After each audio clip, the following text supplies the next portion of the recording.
Halo, selamat datang kembali di channel Terlelap. Bersama aku, Nesa.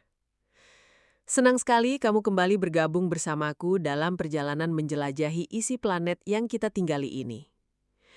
Kalau kamu menikmati perjalanan ini, jangan lupa tinggalkan jejak dengan like, subscribe, atau komentar. Karena di sini setiap cerita punya lapisan yang menunggu untuk ditemukan. Nyalakan suara. Turunkan resolusi ke 144p kalau perlu untuk hemat data. Pejamkan mata, dan biarkan imajinasimu membelah planet ini. Lapisan demi lapisan. Terus, di episode-episode sebelumnya, kita sudah menempuh perjalanan yang luar biasa jauh. Menembus kerak bumi yang rapuh, melewati mantel yang kental dan panas, hingga berenang di lautan logam cair di inti luar bumi. Sekarang, kita sampai pada tujuan terakhir. Titik terdalam, terpanas, dan paling tersembunyi dari planet ini, inti dalam bumi. Dunia yang tak pernah kita lihat. Bayangkan sebuah bola logam padat, bersemayam di pusat planet kita. Lebih kecil dari bulan, tapi lebih panas dari permukaan matahari. Tak pernah dilihat, tak pernah disentuh, namun dampaknya menjalar sampai ke permukaan tempat kita hidup. Ini adalah jantung planet. Diam, kuat, misterius. Tapi apa sebenarnya benda ini? Terbuat dari apa? Dan bagaimana ia bisa muncul di sana? Bola besi yang bersembunyi di kedalaman. Inti dalam bumi sebagian besar terdiri dari besi padat. Sekitar 85% masanya adalah logam ini, dan sisanya terdiri dari nikel, serta sejumlah elemen ringan lain yang belum sepenuhnya kita pahami. Bayangkan kerangka planet ini, terbuat dari besi dan nikel, mengambung di dalam lautan logam cair dari inti luar bumi. Tapi ada yang tidak sepenuhnya sesuai. Gema dari dalam. Lewat getaran gempa bumi, gelombang seismik yang merambat melewati seluruh planet, ilmuwan mendengar sesuatu yang aneh. Jika inti dalam hanya terdiri dari besi dan nikel, kepadatan seharusnya lebih besar. Tapi nyatanya, ada yang kurang. Sebuah defisit kepadatan, seolah-olah ada ruang kosong, atau sesuatu yang lebih ringan tersembunyi di dalamnya. Misteri kecil ini membuat kita bertanya, apalagi yang belum kita temukan? Petunjuk dari elemen cahaya. Beberapa ilmuwan menduga, kekosongan itu berasal dari elemen-elemen ringan, seperti silikon, belerang, atau bahkan hidrogen. Elemen-elemen ini mungkin tertanam di dalam kisi logam, memberi struktur padat itu ruang bernafas. Tapi semuanya masih dalam hipotesis. Dan seperti banyak rahasia di pusat planet ini, kita mungkin belum akan menemukan jawabannya dalam waktu dekat. Meski tersembunyi dan tak terjangkau, inti dalam terus menjaga keseimbangan planet ini. Ia bukan hanya bagian terdalam, tapi juga bagian paling penting yang membuat kita tetap ada. Karena di kedalaman sunyi itulah, detak planet kita tak pernah berhenti. Unsur-unsur ringan yang membisikkan misteri. Ini mengindikasikan satu hal yang menarik. Di dalam inti padat itu, ada campuran unsur lain yang lebih ringan dari besi. Para ilmuwan menyebutnya elemen ringan. Kandidat terkuatnya, sulfur, silikon, oksigen, karbon, dan bahkan hidrogen. Tapi, berapa banyak masing-masingnya? Mana yang dominan? Itu masih jadi perdebatan. Kita tahu elemen-elemen ini ada, mewakili sekitar 2 hingga 3% dari total massa inti dalam. Namun, seperti bisikan dari kedalaman, keberadaan mereka masih diselimuti tanda tanya. Dunia yang dibentuk oleh panas dan tekanan. Sekarang, Mari kita bicarakan kondisinya. Karena disinilah segalanya menjadi benar-benar ekstrim. Suhu di inti dalam diperkirakan mencapai 5.000 hingga 6.000 derajat Celcius. Itu hampir sepanas permukaan matahari. Secara logika, pada suhu setinggi ini, besi seharusnya meleleh dan menjadi cair, bukan? Tapi, ada kekuatan lain yang berperan. Sebuah tekanan luar biasa besar. Tekanan di inti dalam mencapai lebih dari 3 juta kali lipat dari tekanan atmosfer di permukaan laut. Atau dalam bahasa ilmiah, sekitar 330 hingga 360 gigapascal. Dan tekanan inilah yang menang. Zat yang harusnya meleleh, tapi tidak.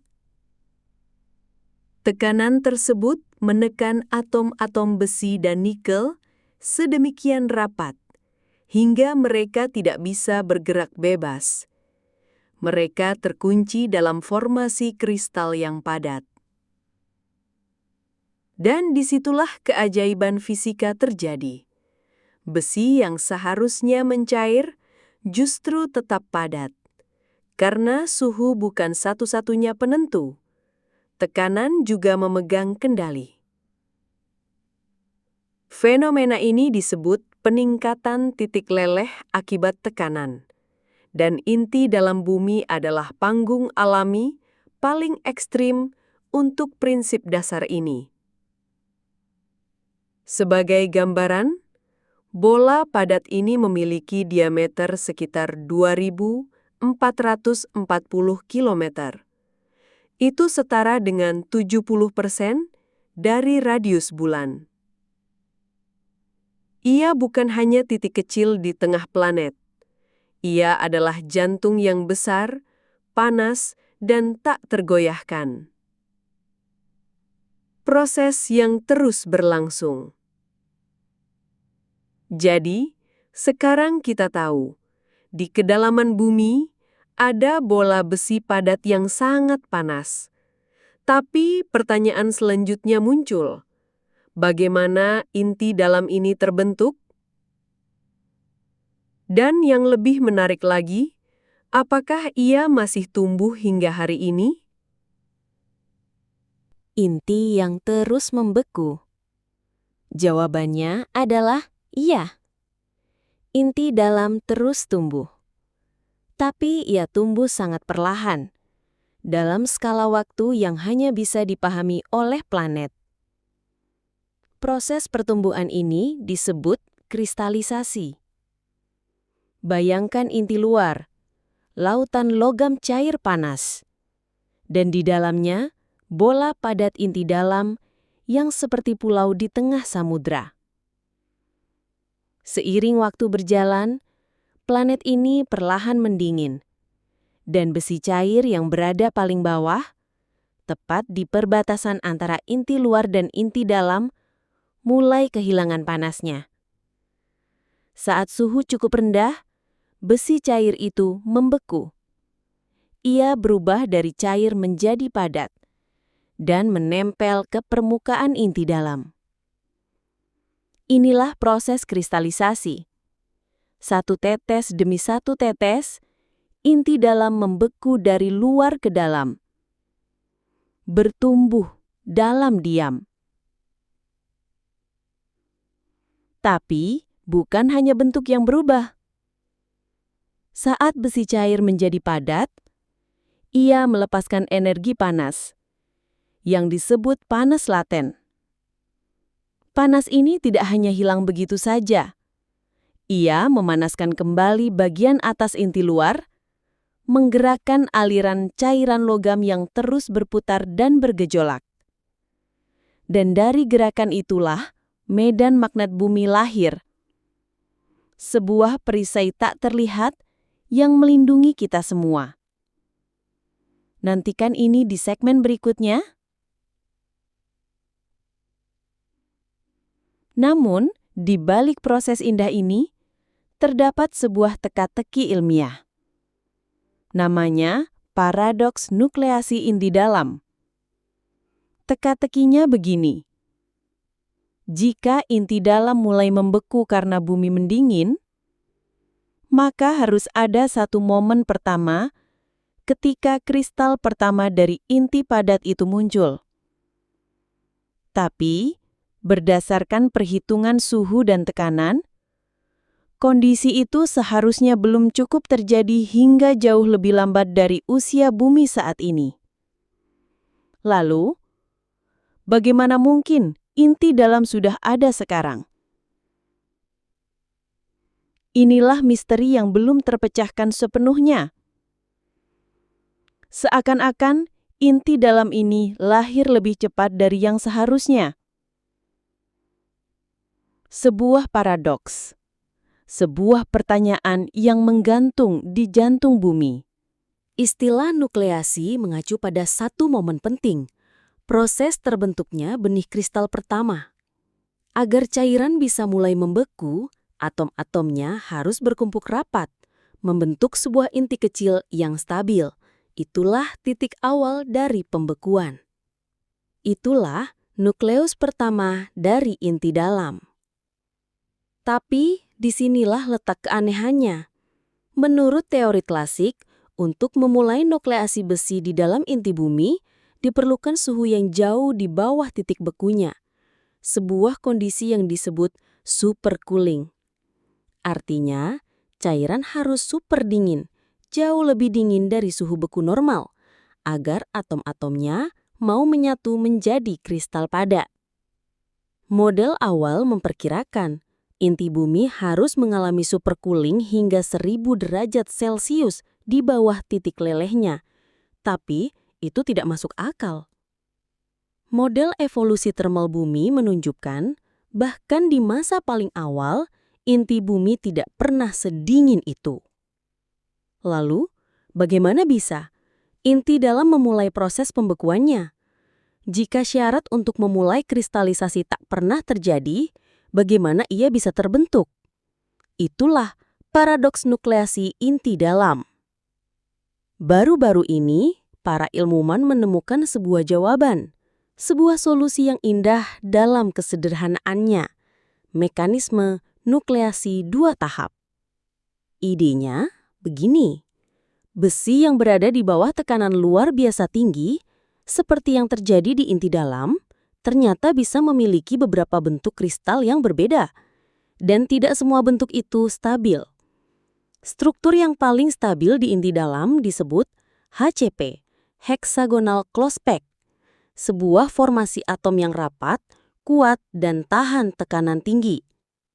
Tapi, untuk mencapai struktur ini, besi tidak harus langsung berubah dari cair ke bentuk HCP. Ia bisa membentuk fase perantara terlebih dahulu, struktur kristal yang kurang stabil, tapi lebih mudah terbentuk di awal. Setelah itu, struktur sementara ini perlahan berubah menjadi kristal HCP yang membentuk jantung inti dalam kita hari ini.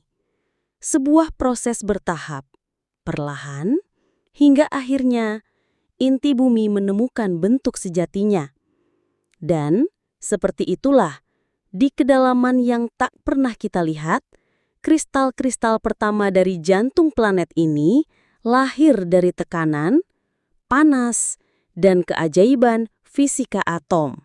Namun, ternyata ada struktur lain yang kurang stabil, disebut BCC atau Body Centered Cubic, dan menariknya, struktur ini justru lebih mudah terbentuk dari fase cair.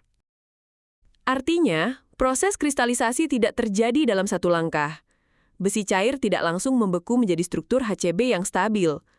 Sebaliknya, ia lebih dulu membentuk benih kristal BCC. Struktur sementara ini berfungsi seperti batu loncatan. Kristal BCC menjadi fondasi, yang kemudian dengan cepat bertransformasi menjadi bentuk akhir yang lebih kuat dan stabil, HCP.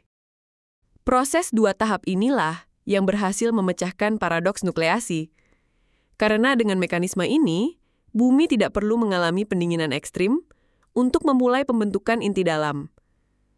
Sebuah proses alam yang lebih kompleks dan bisa dibilang lebih cerdas daripada yang pernah kita bayangkan. Proses pembekuan ini, kristalisasi besi dari lautan logam cair menjadi bola padat, terjadi di tempat yang sangat spesifik. Sebuah batas, sebuah zona peralihan antara dua dunia, inti luar yang cair, dan inti dalam yang padat. Perbatasan ini adalah salah satu wilayah paling dinamis di seluruh planet. Perbatasan ini adalah salah satu zona paling penting dan paling dinamis di seluruh planet kita. Tempat di mana dua dunia bertemu, dunia cair dan dunia padat. Para ilmuwan menyebutnya batas inti dalam, atau dalam bahasa Inggris, inner core boundary. Letaknya sekitar 5.150 km di bawah kaki kita. Namun, batas ini bukan sekedar garis lurus yang membagi dua lapisan. Ketika para seismolog menganalisis gelombang gempa yang memantul dari titik ini, mereka menemukan sesuatu yang mengejutkan. Permukaannya tidaklah mulus, tidak seperti bola logam yang halus sempurna. Data menunjukkan bahwa batas ini kasar, bahkan mungkin lembek di beberapa tempat. Tentu bukan lembek seperti lumpur, melainkan zona transisi yang tidak tajam, kompleks, dengan tekstur, lapisan, dan topografinya sendiri. Mungkin di antara cair dan padat itu ada semacam bubur logam, campuran partikel yang belum sepenuhnya padat, namun juga bukan cair sepenuhnya. Salah satu hal paling mencolok dari zona ini adalah lompatan kepadatan. Ketika inti uar cair merubah menjadi inti dalam yang padat, kepadatannya melonjak sekitar 4,5%. Dan ini bukan sekedar efek perubahan wujud. Perbedaan ini terlalu besar untuk dijelaskan hanya oleh perbedaan antara cair dan padat. Ada hal lain yang terjadi. Saat besi cair membeku, elemen-elemen ringan seperti oksigen, silikon, dan sulfur tidak ikut masuk ke dalam struktur kristal besi padat. Mereka ditolak secara alami. Dan karena itu, elemen-elemen ringan ini tetap berada di inti luar, mencemari lautan cair dan membuatnya sedikit lebih ringan, lebih longgar, kurang padat. Inilah sebab utama mengapa batas ini begitu mencolok. Sebuah transisi bukan hanya dalam bentuk, namun juga dalam komposisi. Sebuah pemisahan kimia yang terjadi dalam keheningan mutlak di kedalaman planet kita.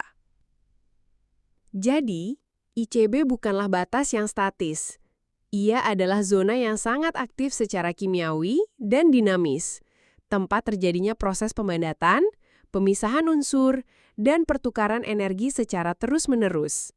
Sifatnya yang dinamis inilah yang sangat fundamental dalam menggerakkan mesin geodinamo bumi. Jadi, kita sekarang memiliki gambaran tentang sebuah bola besi padat raksasa yang terus tumbuh dengan membekukan lautan besi cair di perbatasan yang dinamis. Sekarang, mari kita selami lebih dalam lagi, masuk ke dalam bola padat itu sendiri. Apakah ia hanyalah sebuah bola logam yang seragam dan membosankan di dalamnya?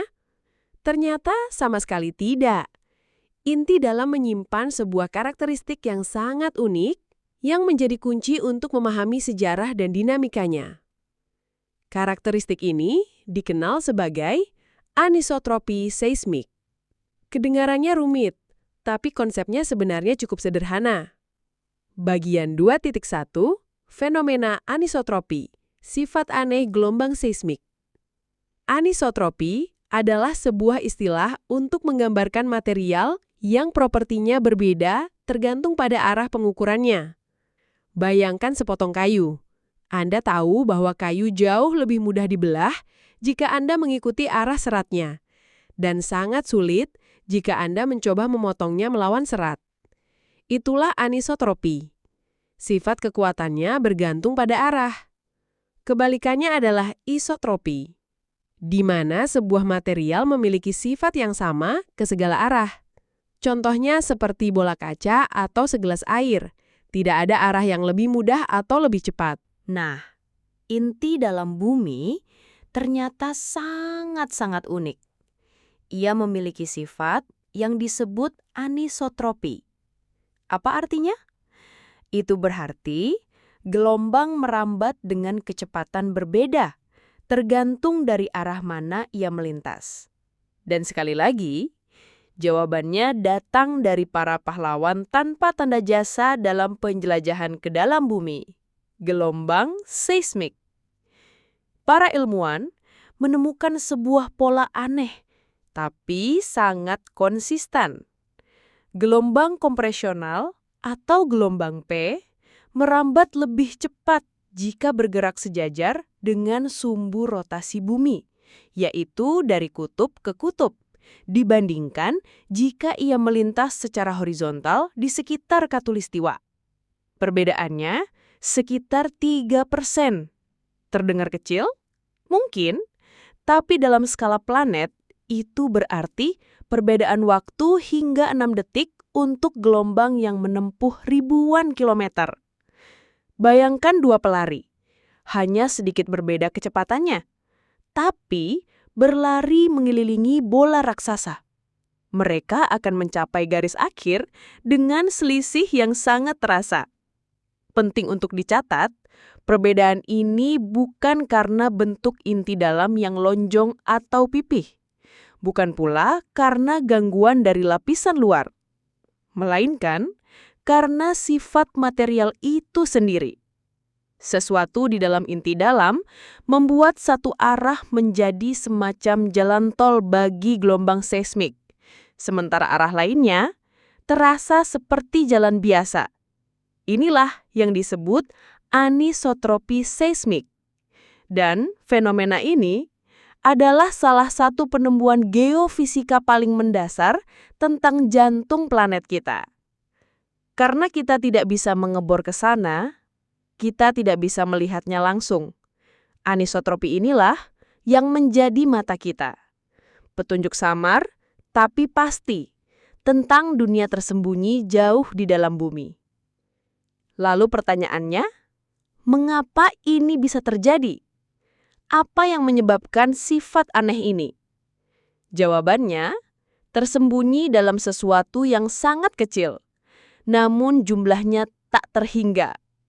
Kristal-kristal besi yang membentuk inti dalam bumi. Seperti yang kita bahas, inti dalam tersusun dari besi padat dalam struktur kristal yang disebut HCP atau Hexagonal Close Packed.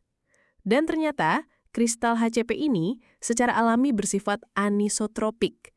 Sama seperti sepotong kayu kecil, setiap kristal besi tunggal ini memiliki arah cepat dan arah lambat untuk gelombang seismik yang melewatinya. Jadi, para ilmuwan menyimpulkan bahwa penyebab anisotropi inti dalam adalah adanya orientasi preferensial. Ini adalah cara ilmiah untuk mengatakan bahwa sebagian besar dari triliunan kristal besi itu tidak tersusun secara acak. Sebaliknya, mereka cenderung berbaris atau menyelaraskan diri ke arah yang sama, dengan sumbu cepatnya kurang lebih sejajar dengan sumbu rotasi bumi. Bayangkan jutaan kompas kecil yang semuanya menunjuk ke utara. Efek gabungannya menciptakan satu arah yang sangat berbeda dari yang lain. Hal yang sama terjadi di inti dalam. Karena sebagian besar kristal menunjuk ke arah kutub, gelombang seismik yang bergerak ke arah itu akan melewati jalur cepat dari setiap kristal sehingga tiba lebih dulu. Ini membawa kita ke pertanyaan yang lebih dalam lagi. Mengapa kristal-kristal itu bisa berbaris begitu rapi? Ini adalah area penelitian yang sangat aktif, tapi ada beberapa kemungkinan. Mungkin ini terkait dengan cara mereka membeku dari inti luar. Atau, dan ini adalah ide yang sangat menarik, mungkin inti dalam yang padat ini tidaklah diam. Mungkin ia mengalami deformasi atau aliran berskala besar yang sangat lambat, seperti gletser yang bergerak, yang selama jutaan tahun secara perlahan-lahan menekan dan menyelaraskan semua kristal ke satu arah. Keberadaan anisotropi ini adalah petunjuk yang sangat kuat bahwa inti dalam bukanlah bola logam yang kaku dan mati. Ia adalah entitas yang dinamis, dengan struktur internal yang kompleks. Dan kemungkinan besar mengalami proses-proses geologis yang luar biasa. Meskipun dalam skala waktu yang begitu lambat, hingga hampir tak terasa bagi kita. Anisotropi seismik ini, pada dasarnya, adalah catatan fosil. Jejak dari bagaimana inti dalam bertumbuh, berubah, dan berdeformasi selama miliaran tahun. Dengan mempelajarinya, kita bisa menyimpulkan apa yang terjadi ribuan kilometer di bawah permukaan tanpa pernah menyentuh atau melihatnya. Sebuah prestasi luar biasa dari kecerdasan manusia dalam memahami rumahnya sendiri. Kini kita tahu bahwa inti dalam bumi bukanlah bola logam yang seragam. Ia tersusun dari struktur kristal yang teratur yang membuatnya bersifat anisotropik. Seperti sepotong kayu dengan arah serat yang jelas. Dan ini membawa kita pada sebuah pertanyaan yang lebih besar. Bagaimana bola kristal raksasa ini tumbuh? Apa yang membentuk orientasi-orientasinya?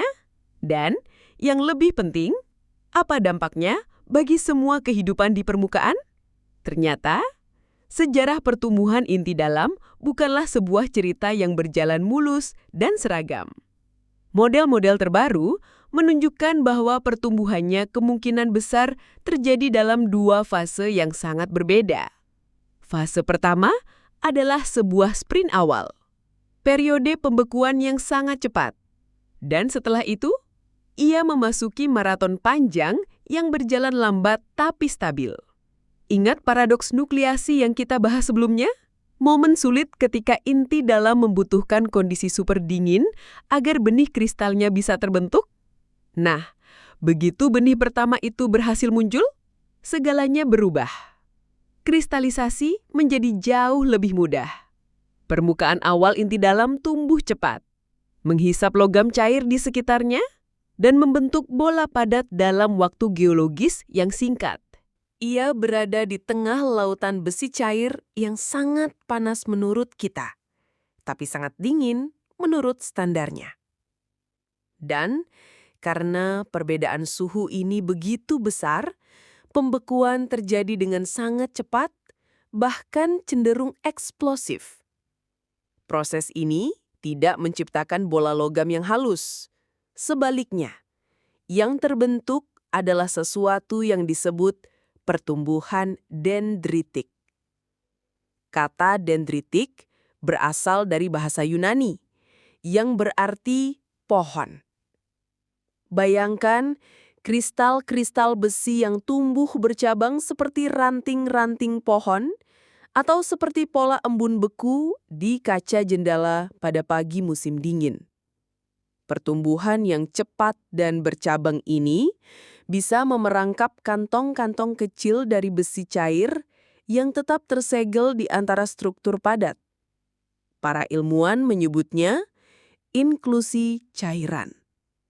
Simulasi menunjukkan fase pertumbuhan eksplosif ini mungkin telah membentuk inti dalam dengan ukuran hampir seperti sekarang dalam waktu yang sangat singkat.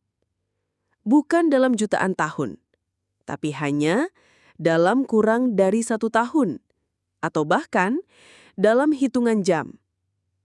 Setelah ledakan ini terjadi, intensitasnya menurun, dan dimulailah fase kedua yang jauh lebih tenang. Fase pertumbuhan kesetimbangan klasik. Fase ini adalah maraton, lambat, stabil, bertahap, di mana inti dalam tumbuh perlahan-lahan seiring mendinginnya seluruh planet. Inilah fase yang sedang terjadi sekarang. Tapi, bahkan dalam ketenangan ini, pertumbuhannya tidak selalu merata. Beberapa penelitian menunjukkan adanya pertumbuhan asimetris, atau yang kadang disebut lopsided growth. Artinya, inti dalam mungkin tumbuh lebih cepat di satu sisi dibandingkan sisi lainnya. Kenapa? Kemungkinan besar karena pola aliran panas yang tidak merata di mantel atau inti luar di atasnya. Bayangkan sebuah bola salju yang menggelinding. Ia akan mengumpulkan lebih banyak salju di sisi depannya. Dan sesuatu yang mirip mungkin sedang terjadi, diam-diam di pusat bumi kita. Kisah pertumbuhan dua kecepatan ini membawa kita pada dua pertanyaan besar. Pertama, seberapa tua sebenarnya inti dalam bumi? Dan kedua, bagaimana inti dalam memberi daya pada perisai pelindung planet ini? Mari kita mulai dari usianya. Berdasarkan model termal bumi dan dengan mempertimbangkan efek supercooling, para ilmuwan memperkirakan usia inti dalam berada di rentang antara 500 juta tahun hingga 1,1 miliar tahun. Itu terdengar lama, tapi dalam skala geologis, itu berarti inti dalam masih muda. Bumi telah ada selama 4,5 miliar tahun, tapi inti dalam belum ada selama sebagian besar sejarah planet ini. Dan fakta ini mengarah pada sebuah misteri besar yang berhubungan langsung dengan keberadaan kita. Geodinamo. Geodinamo adalah mesin tak terlihat yang berada di inti luar bumi. Di sanalah besi cair terus bergerak, berputar, dan menghasilkan medan magnet raksasa. Medan magnet inilah yang membentang luas keluar angkasa, membentuk perisai tak kasat mata, yang melindungi kita dari partikel berbahaya yang datang dari matahari, angin surya yang bisa mengikis atmosfer dan menghanguskan permukaan bumi jika dibiarkan tanpa pelindung. Tapi, dinamo ini tidak berjalan sendiri. Ia butuh energi. Ia butuh bahan bakar. Dan bahan bakar utama itu datang dari pertumbuhan inti dalam. Ada dua cara bagaimana inti dalam membantu. Pertama, lewat pelepasan panas laten. Saat besi cair membeku menjadi padat, ia melepaskan panas. Panas ini membuat cairan di sekitarnya memuai dan naik, mendorong konveksi. Gerakan yang membuat lautan logam itu terus berputar. Kedua, lewat diferensiasi kimia. Saat kristalisasi terjadi, elemen-elemen ringan seperti oksigen dan silikon tidak ikut membeku. Ia tertinggal di dalam inti luar, membuat cairan di perbatasan menjadi lebih ringan, lebih mengapung dibandingkan cairan yang lebih tinggi. Perbedaan kepadatan ini menciptakan aliran komposisi, yang disebut konveksi komposisional. Dan menariknya, konveksi jenis ini jauh lebih efisien dalam menggerakkan dinamo dibandingkan panas saja. Inti dalam, dengan diam dan perlahan tumbuhnya, adalah mesin tersembunyi yang menjaga medan magnet bumi tetap hidup. Tanpa pertumbuhan itu, medan magnet mungkin telah padam, dan bumi tidak akan lagi sama. Nah, disinilah letak salah satu misteri paling dalam yang masih belum terpecahkan. Kita tahu dari catatan paleomagnetik, yaitu jejak medan magnet kuno yang terkunci di dalam bebatuan purba, bahwa bumi telah memiliki medan magnet setidaknya selama 3,5 miliar tahun. Tapi jika inti dalam baru terbentuk sekitar 1 miliar tahun yang lalu apa yang memberi daya pada geodinamo selama 2,5 miliar tahun sebelumnya? Inilah yang disebut oleh para ilmuwan sebagai paradoks inti baru. Sebuah pertanyaan besar dalam ilmu kebumian, sebuah teka-teki tentang sejarah terdalam planet kita. Kapanpun kelahiran inti dalam itu terjadi, momen itu pasti merupakan peristiwa transformatif. Seperti menyalakan ulang sebuah mesin besar, dengan energi yang jauh lebih kuat dari sebelumnya.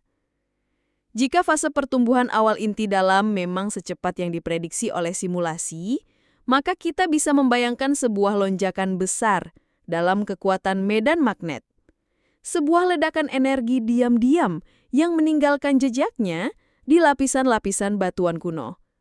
Dan hari ini, para ilmuwan terus menggali, mencari petunjuk tentang momen besar itu. Tentang saat ketika jantung planet kita mulai berdetak dengan kekuatan baru. Jadi, ketika kita berbicara tentang pertumbuhan inti dalam, kita tidak hanya membicarakan bola besi yang perlahan membesar. Kita sedang membicarakan sebuah mesin hidup yang menyalakan dan menopang perisai pelindung planet ini. Memahami sejarahnya berarti memahami bagaimana dan mengapa bumi menjadi planet yang layak huni.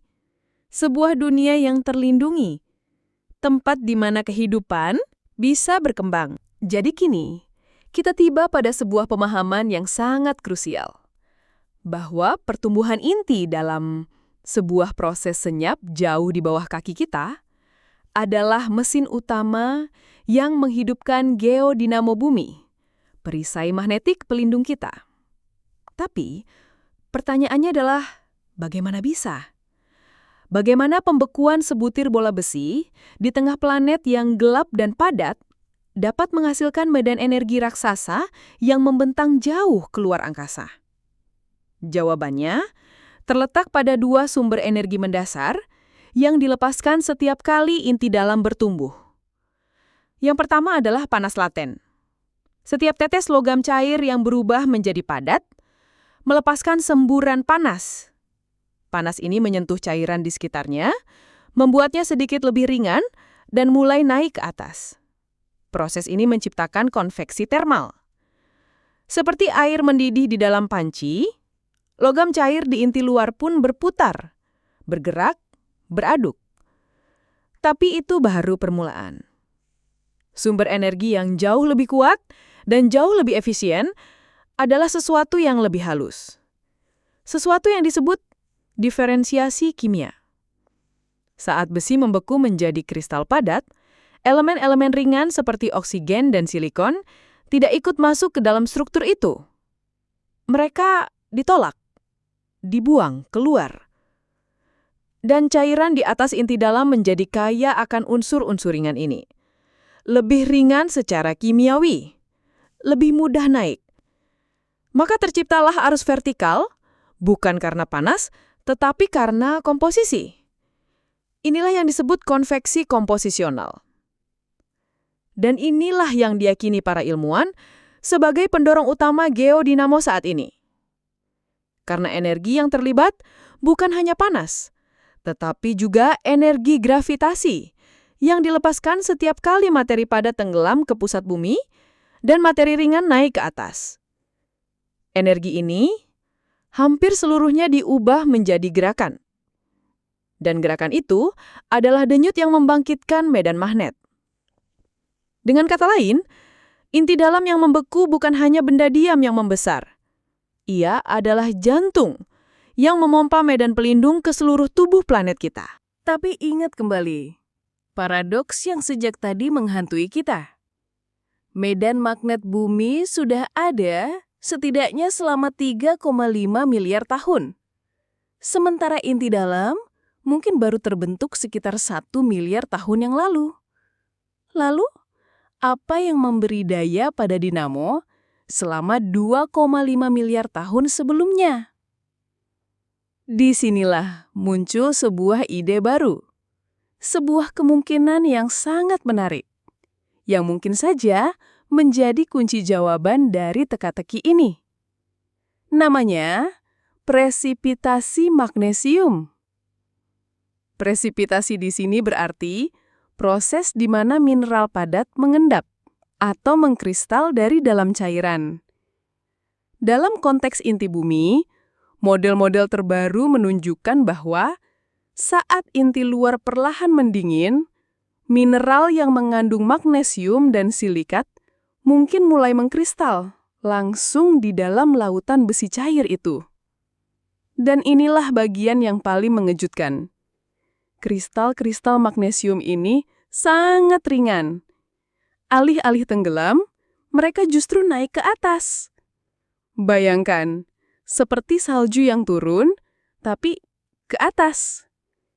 Sebuah hujan salju terbalik yang melayang dari inti luar ke arah dasar mantel.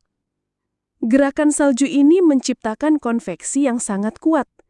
Bahkan, diperkirakan 10 kali lebih efektif dibandingkan konveksi dari pertumbuhan inti dalam.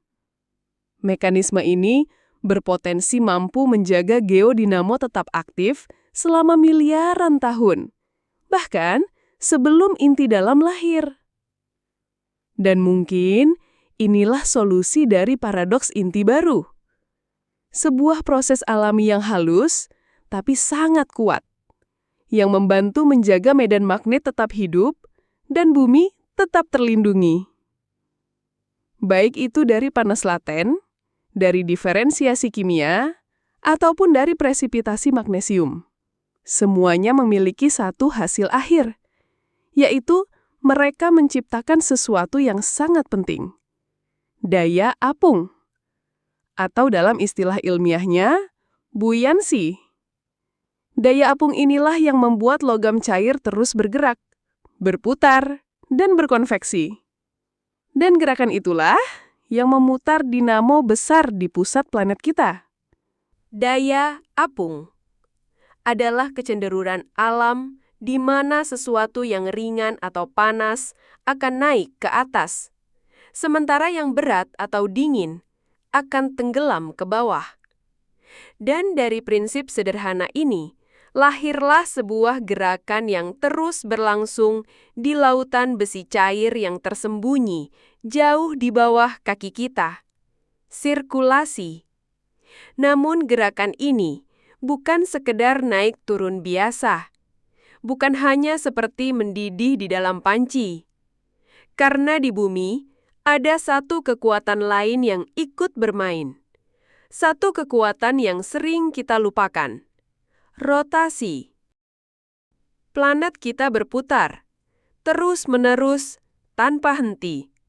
Dan rotasi ini memberikan sentuhan pelintir pada setiap gerakan fluida. Sentuhan ini disebut efek Coriolis. Kamu mungkin pernah melihat versinya pada badai yang berputar atau air yang melingkar saat mengalir ke saluran pembuangan. Tapi di dalam inti bumi, efek Coriolis jauh lebih kuat. Ia tidak hanya menciptakan pusaran, ia membentuk kolom-kolom spiral raksasa yang cenderung sejajar dengan sumbu rotasi planet kita.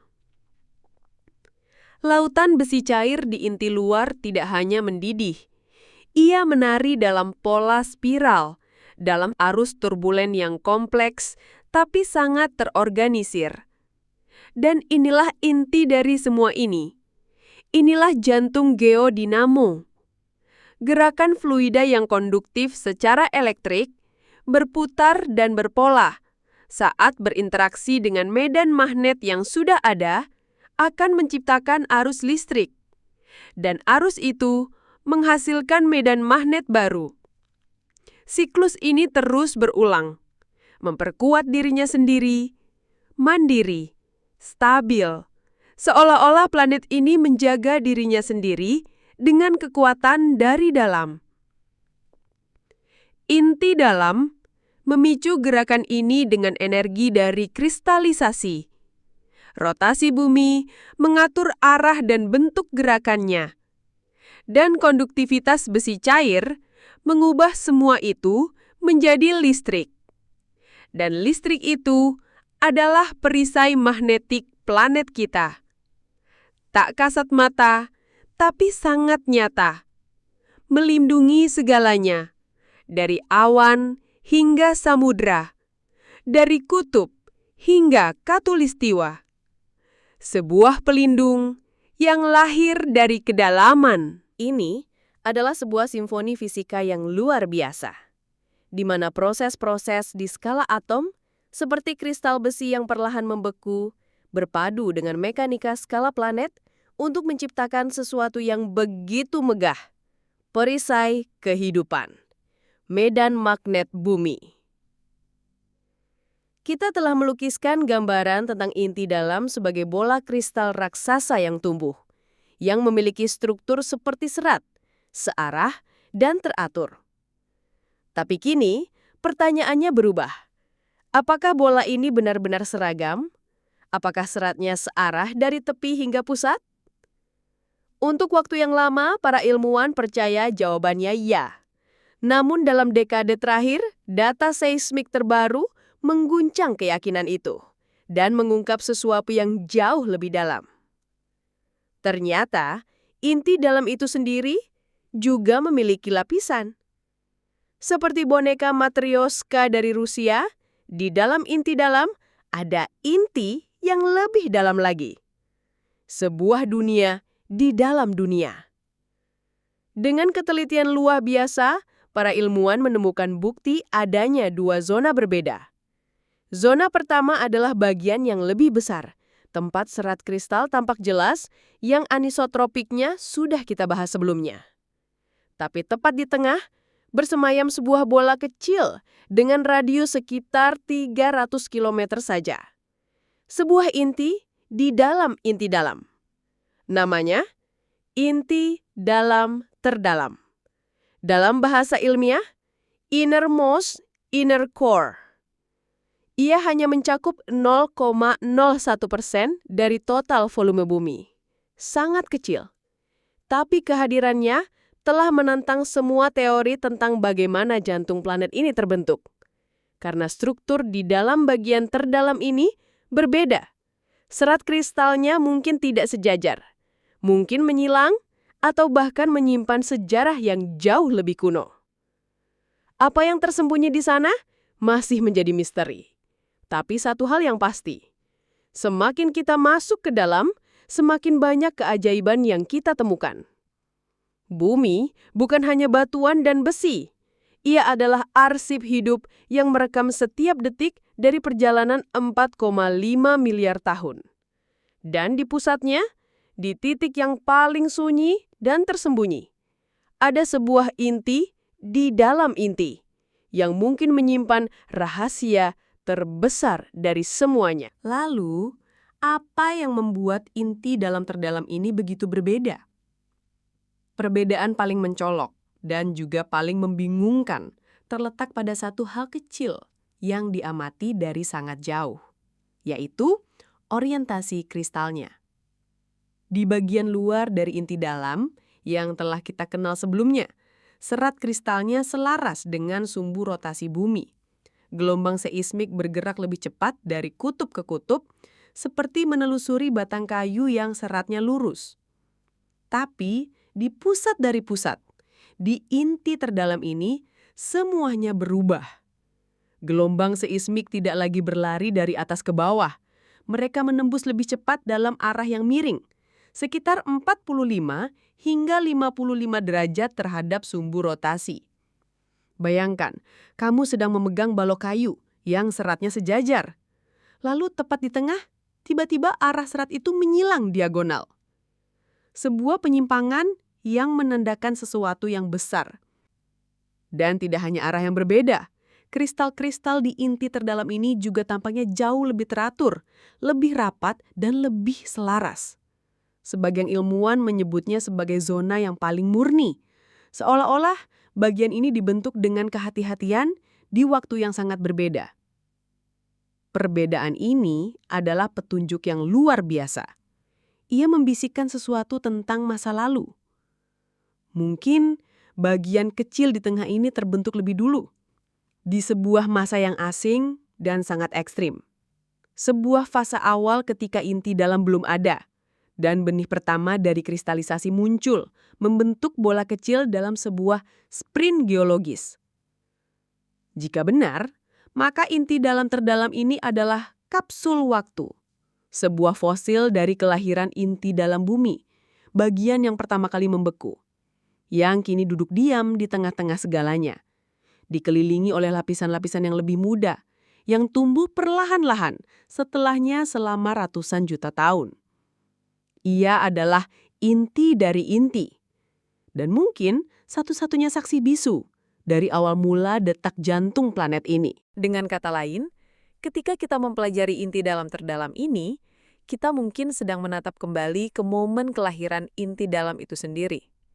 Sebuah jendela kecil menuju masa lalu bumi yang mungkin memegang jawaban dari pertanyaan-pertanyaan paling mendasar, termasuk misteri tentang bagaimana kristal pertama bisa terbentuk di tengah panas dan tekanan yang luar biasa itu.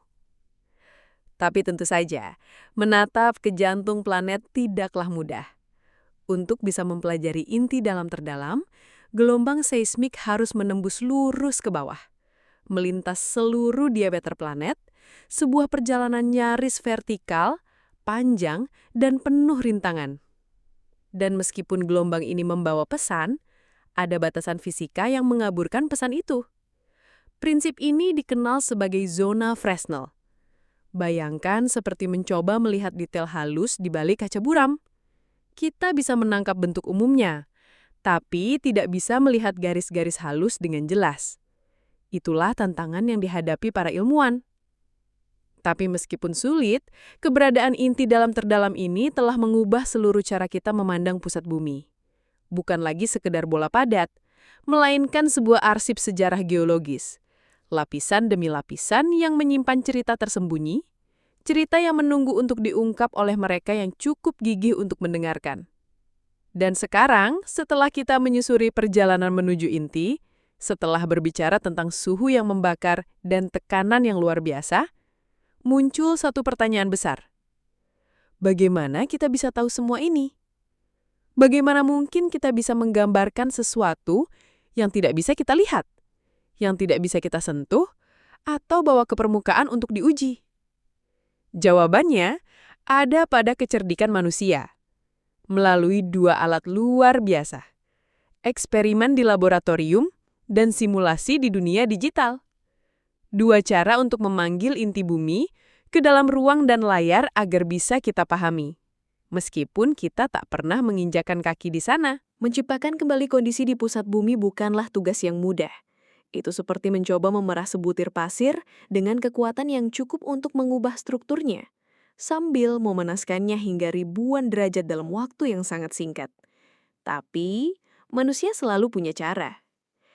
Salah satu alat paling luar biasa yang pernah diciptakan untuk menghadapi tantangan ini bernama Diamond Anvil Cell. Sesuai namanya, alat ini menggunakan dua berlian kecil, material terkeras yang kita kenal, yang telah dipotong dengan sangat presisi.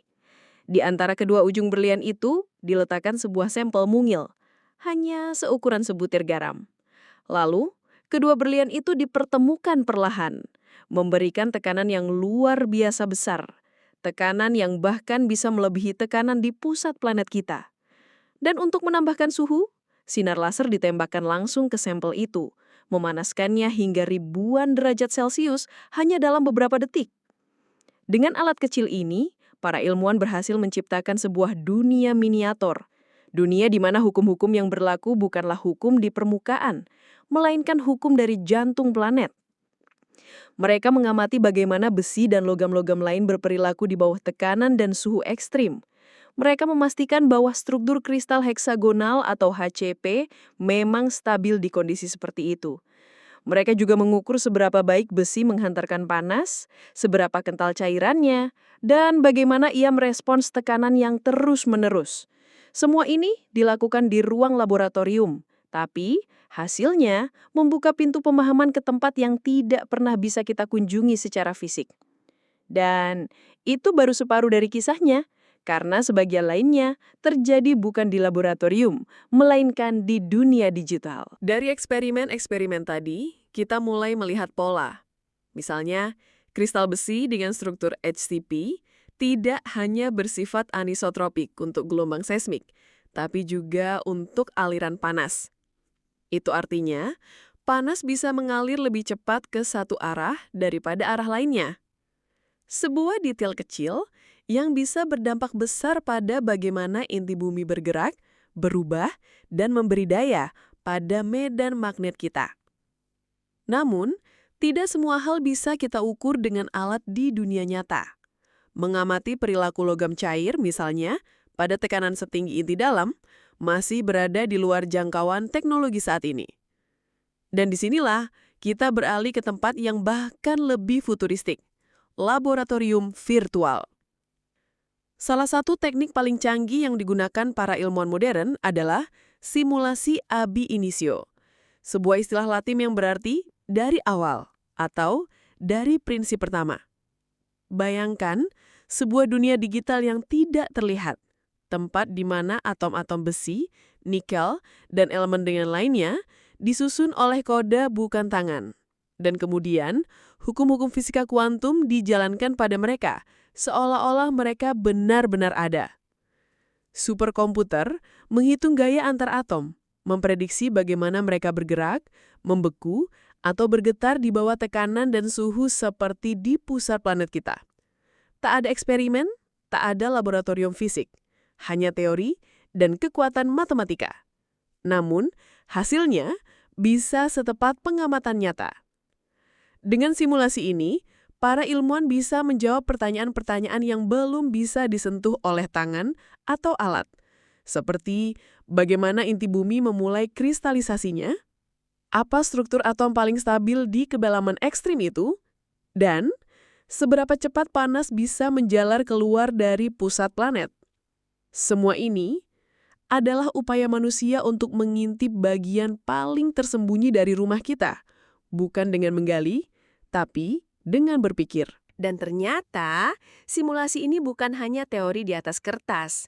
Ia telah membantu memecahkan misteri nyata yang kita bahas sebelumnya. Seperti misalnya, bagaimana kristal pertama inti dalam bisa terbentuk lewat mekanisme 2 tahap. Atau bagaimana oksigen yang kita pikir hanya unsur ringan di inti luar, ternyata memegang peran besar dalam menjelaskan sifat-sifat cairan logam di sana. Disinilah letak keindahan sains modern. Simulasi dan eksperimen bekerja sama, saling menguatkan, saling mengarahkan. Eksperimen memberi data nyata yang digunakan untuk memvalidasi simulasi. Simulasi memberi petunjuk tentang hal-hal baru yang bisa dicari di laboratorium. Inilah sinergi yang mendorong pemahaman kita tentang pusat planet ini melampaui apa yang bisa dilihat dan bahkan melampaui apa yang bisa disentuh. Dengan kombinasi kedua pendekatan ini, para ilmuwan kini mampu membangun gambaran paling akurat tentang interior bumi yang pernah ada. Semua itu agar kita bisa membaca ulang sinyal-sinyal lemah yang dikirimkan gempa bumi dari kedalaman. Agar kita bisa menyusun narasi yang utuh tentang bagaimana planet ini terbentuk, bagaimana ia berevolusi, dan bagaimana ia tetap hidup hingga hari ini. Perjalanan kita ke pusat bumi hampir mencapai ujungnya. Kita telah menelusuri inti dalam sebagai bola kristal yang terus tumbuh dari waktu ke waktu. Kita telah melihat bagaimana ia menyokong medan magnet yang melindungi kita. Bagaimana ia menyimpan arsip geologi paling kuno dalam kapsul terdalamnya. Dan bagaimana para ilmuwan mengintip isi dunia itu dengan cahaya laser dan kekuatan komputasi. Tapi, ada satu cerita lagi. Sebuah petunjuk yang memberitahu kita bahwa pertumbuhan inti dalam ini mungkin tidak sepenuhnya seimbang. Bahwa di antara simetri dan keteraturan, terdapat sedikit ketimpangan yang menarik. Sebuah jejak geologis yang dikenal sebagai asimetri hemisfer. Tapi ternyata, pusat planet ini tidak sepenuhnya seimbang. Dari permukaan, bumi kita terlihat bulat dan rapi. Namun, jauh di dalamnya, inti terdalam menyimpan sedikit ketidakteraturan. Para ilmuwan menemukan bahwa inti dalam tidak sepenuhnya simetris. Ada perbedaan antara timur dan barat, antara utara dan selatan. Seakan-akan satu sisi pusat bumi sedikit berbeda dari sisi lainnya. Perbedaan ini bukan hanya arah rambat gelombang seismik, tetapi juga kekuatan dari anisotropinya. Seolah-olah, jika kita bisa berjalan melintasi permukaan inti dalam, kita akan menjumpai lanskap-lanskap seismik yang tak seragam. Lembah dan bukit, tapi dalam bentuk getaran. Apa penyebabnya? Satu teori paling menarik menyebut bahwa pertumbuhan inti dalam tidak terjadi secara seragam. Ia tidak membeku dari semua arah secara seimbang. Alih-alih, ia mungkin tumbuh lebih cepat di satu sisi. Sementara sisi lainnya justru sedikit mencair kembali. Bayangkan ini. Di belahan barat, besi cair membeku dan melekat pada inti dalam, memberi lapisan baru, selapis demi selapis. Dan di saat yang sama, elemen-elemen ringan itu dilepaskan, terbawa oleh arus fluida, mengalir melintasi lautan besi cair, menuju belahan timur. Di sanalah aliran ini menciptakan ketidakstabilan. Besi padat kembali meleleh. Permukaan inti dalam di timur pun mulai terkikis. Sementara di barat, ia tumbuh. Gerakan halus namun masif ini, dari pembekuan di barat menuju pelelehan di timur, membentuk arus bawah tanah raksasa. Sebuah tarian konveksi yang perlahan tapi pasti mencetak ketidakseimbangan permanen di inti bumi. Dan semua ini terjadi ratusan ribu kilometer di bawah kaki kita. Tanpa suara, tanpa cahaya, tapi menciptakan efek yang menjalar hingga ke medan magnet yang melindungi setiap makhluk hidup di permukaan. Namun, pemahaman kita masih jauh dari kata sempurna. Setiap temuan tentang inti dalam, setiap anomali kecil dalam gelombang seismik, atau setiap pergeseran kecil dalam medan magnet, membuka pintu baru, menantang asumsi lama, dan menambah satu lapisan lagi pada misteri ini. Inti dalam bukanlah sesuatu yang statis, ia berubah, ia tumbuh, ia bernafas dalam skala waktu geologis. Bahkan kini, ketika kamu mendengarkan ini, kristal besi mungkin sedang tumbuh diam-diam di perbatasannya. Perlahan, nyaris tak terdeteksi. Tapi cukup untuk mempengaruhi medan magnet yang melindungi seluruh planet.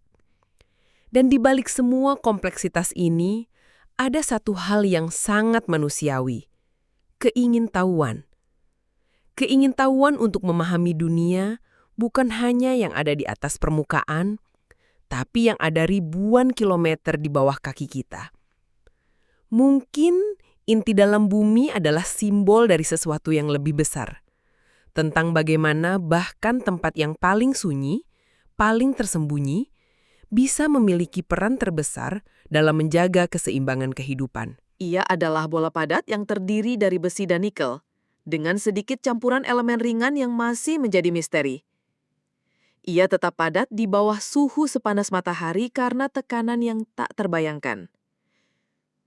Ia tumbuh melalui proses kristalisasi yang elegan, yang memecahkan paradoks kuno dan memberi daya pada geodinamo yang melindungi kita semua. Di dalam dirinya, ia menyimpan lapisan-lapisan sejarah, sebuah inti di dalam inti yang mungkin merupakan fosil dari kelahirannya yang eksplosif, dan sebuah asimetri yang menceritakan kisah pertumbuhan yang tidak seimbang. Meskipun kita telah belajar begitu banyak pertanyaan mendasar yang masih tersisa. Komposisi pastinya, detail mekanisme pertumbuhannya, dan dinamika internalnya masih menjadi area penelitian yang sangat aktif. Namun satu hal yang pasti, inti dalam bumi meskipun merupakan bagian terdalam dan paling tidak dapat diakses, adalah komponen yang sangat vital. Ia adalah jantung planet kita, yang detaknya tidak hanya mendorong dinamika internal bumi, tetapi juga pada akhirnya mendukung kelayak hunian dunia kita. Dengan memahaminya, kita tidak hanya belajar tentang geologi, kita belajar tentang asal-usul rumah kita, dan tentang kondisi-kondisi luar biasa yang memungkinkan kehidupan bisa ada dan bertahan di sudut kecil alam semesta ini. Nah, pembahasan tentang inti dalam bumi sudah berakhir. Kalau ada kekeliruan dalam penyampaian, pengucapan atau data, aku sangat menghargai jika kamu bersedia memberikan koreksi atau masukan di kolom komentar. Itu akan sangat membantu agar aku bisa terus belajar dan menyajikan konten yang lebih baik lagi. Kalau kamu punya topik lain yang ingin dibahas, tuliskan juga di kolom komentar. Dan kalau kamu merasa konten ini bermanfaat, jangan lupa untuk like, subscribe, dan aktifkan lonceng notifikasinya, biar kamu nggak ketinggalan penjelajahan berikutnya. Aku Nesa, sampai jumpa di penjelajahan berikutnya. Terlelap, tenang, dalam.